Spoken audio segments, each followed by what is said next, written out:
is sponsored by Ram Trucks, built to serve. Good morning, everyone. Welcome to First Things First. I'm Jenna Wolf alongside Nick Wright, Kevin Wilds, Eric Mangini's with us on a Friday morning. Woohoo! Great show for you today. Tons of stuff to get to. Let's start off with this, Coach. You sitting down? Oh, I saw you were, because we're going to ask ourselves, could the Kansas City Chiefs possibly go 16-0? We will discuss. You're never going to guess which team has the best quarterback room in the NFL according to their coach. We'll let you know. And will the Lakers pick up where they left off? But we're going to start this morning in the NFL. First time, long time, we are taking and talking Jets football right off the top. How about this? All-Pro safety Jamal Adams has officially requested a trade from the Jets. In other words, he wants out. He took to the gram the other day and said, quote, maybe it is time to move on. So the teams he's reportedly open to be trading to include, here's the list, the Ravens, the Cowboys, the Texans, the Chiefs, the Eagles, the Niners, and the Seattle Seahawks. This all despite the fact that the Jets have come out and said that Jamal is in their future plans, and they do want to try to get an extension done. Nick, there's a lot to dive into here. We're going to start with the Jets side of it. Has this team completely botched this entire situation?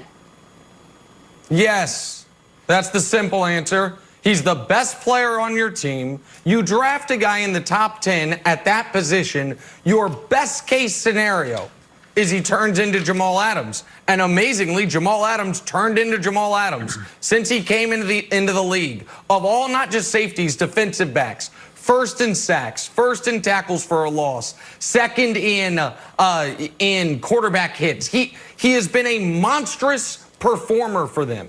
He has been available just like he was in college, basically every game of his career. And the whole reason this entire conflict started was because they flirted with trading him last year, and now they don't want to pay him. The hell are you saving the money for, Jets? Like, I know you hope to want to extend Sam Darnold if he plays well this year. You still have buckets and buckets of money available to you, in theory, to save to pay your best players. Jamal Adams is your very best player. The Jets right now, Coach, should be thinking, we can win the division. We won 7 games. I don't think they can, but they should be thinking it. We won 7 games last year, despite our quarterback coming down with the kissing disease. Tom Brady's gone. Why can't 7-9 turn into 10-6 or 11-5 and we win the division? Instead, they're beefing with their best player because they don't want to pay him the money he's earned. Like, I understand he's under contract. I also understand he's eligible for an extension. And if Jamal Adams hasn't earned the extension early, then nobody can earn the extension early. So I don't know why the Jets are setting up unnecessary hurdles in their path if they want to be a relevant football team again, Coach. Yeah, it's always good business, Nick, to pay someone 2 years early just because they demand it. And it's you say, what are they saving it for? Well, there typically is a long-term plan in place for every organization, or a plan in place, and you want to be able to go get assets that improve your team, not just pay more for assets that are on your team that you have to pay early just because they want to be paid early. He's already going to be the 13th highest paid safety in the league next year based off his current contract, which has 2 years to go. We saw how well it worked out for the Giants when they paid a guy early because he was unhappy about his situation. That really paid off huge dividends for them. And look at the stats he listed. He's first in sacks and first in tackles for loss. He plays safety, not defensive end. That's part of the system. Greg Robinson blitzes a ton. So to just put him in, like, list those two rushing statistics as the reason you should pay him, it's wrong. It's bad business, and it sets a bad precedent. Okay, well, let's set the statistics aside. He was first-team All-Pro safety. He's arguably the best safety in football. The precedent part, here's the precedent. if you're first team All-Pro, if you're the best in the league at what you do, we might pay you early. And again, this idea that, well, he's a box safety and he's a system guy, then you shouldn't have drafted him. The New York Jets, during the draft, where Patrick Mahomes and Deshaun Watson are on the board, and their quarterback at the time was Josh McCown, said Jamal Adams is our guy because they hoped he could turn into this player.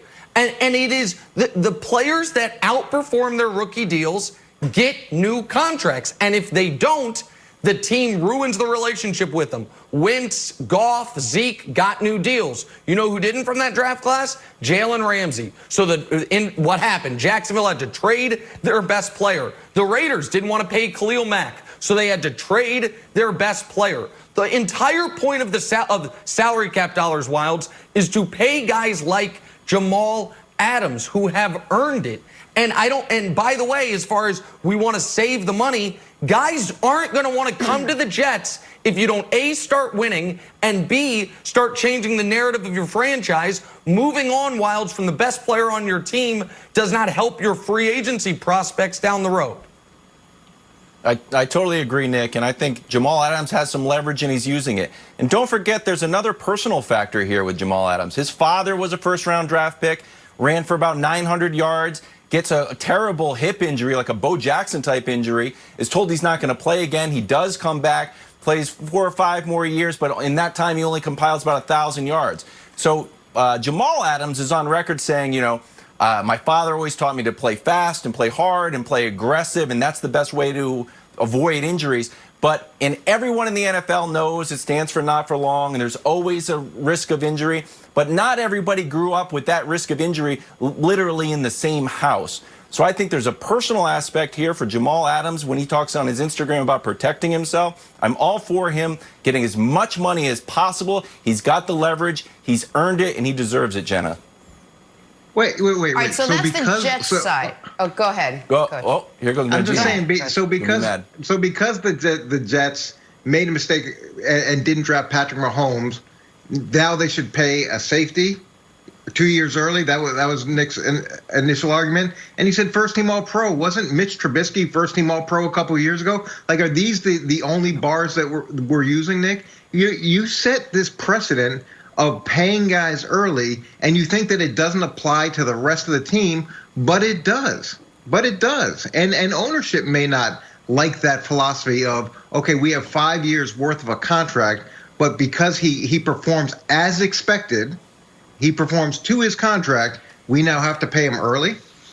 Okay, so a couple things. First of all, just to be fair, and I don't mean to jump on here, Trubisky was not first team All-Pro, not even close. He was a Pro Bowler. First team All-Pro is very different. Trubisky never sniffed it. First team All-Pro means you're the best in the league at what you do. I'm not even, obviously they should have drafted Mahomes or Watson, but set that aside. They didn't want to draft a quarterback. You drafted a player believing maybe one day he can be the best in the league at what he does. He already is that. And I think it's a little unfair to do this 2 years left on the contract thing.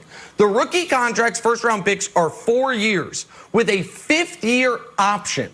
That 5th year is there, in theory, if you're unsure, it's like, well, he's been good, but he's been hurt. He's shown flashes. We don't want to give up on him. That not as a hammer to hang over the guy's head.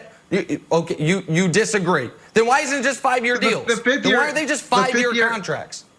The 5th year option gives the club the right to extend the contract if the guy is a good player. You have, it's a club right. And that's what players get for being drafted in the first round. They get paid more money, and then the team gets an option in the 5th year. And it was all negotiated in the CBA. It's not like anybody was tricked into this setup. And you know what was also negotiated in the CBA? that after your third year, you're eligible for an extension. After year 2, you're not. Even if you're a first-round pick, even if the team wants to extend you, they are not allowed to by league rule, but they are after year 3. So if we're going to play this, what's good for the goose is good for the gander. If the players say, well, it's a team option, well, it's also a team option after year 3 to pay the player. And if the player says, I've earned it, and he clearly has, and you choose not to, you might sour your relationship with your best player so you can save money to give Quincy Enunwa another $8 million a year, which is more brilliant Jet spending as opposed to just Jenna paying your best people. So I know, Jenna, you're going to give us a list of teams you could go to. Hopefully any or all of them would appreciate him more than the Jets do. Well, you mentioned the goose. Let us mention the gander. There are a number of teams that he does want to go to. Baltimore, we mentioned it. Houston, Dallas, KC, Philly, San Francisco, Seattle. Nick, I'll throw it back to you. Which of those teams' Super Bowl hopes are boosted, I'd say heavily, by adding a guy like Jamal Adams? Listen, I think they'd all become better teams by adding Jamal Adams, but I think there's 4 of those teams you can just cross off the list. Baltimore already has Earl Thomas. You're not going to have the 2 highest paid safeties in football on your team.